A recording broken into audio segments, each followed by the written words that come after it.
Enforcement ഡയറക്ടറേറ്റിനെയും CBIയെയും കേന്ദ്ര സർക്കാർ ഗൂണ്ടാ പടയായി കാണുന്നുവെന്ന മന്ത്രി VN വാസവന്റെ ആരോപണം. തെരഞ്ഞെടുപ്പ് കഴിയുന്നതുവരെ ഇത്തരം സംഭവങ്ങൾ തുടരും.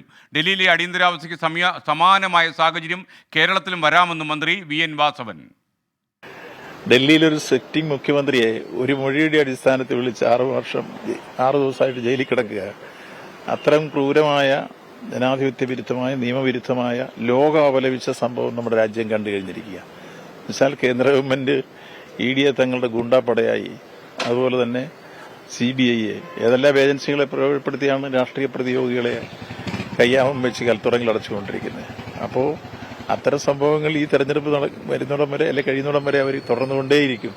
അതിന്റെ ഒരു അടിയന്തരാവസ്ഥയ്ക്ക് സമാനമായ ശൈലിയുടെ സൂചനകളാണ് ഡൽഹിയിൽ കണ്ടത്. അതിന്റെ സമാനമായ സ്വഭാവം ഇങ്ങോട്ടും വരാം.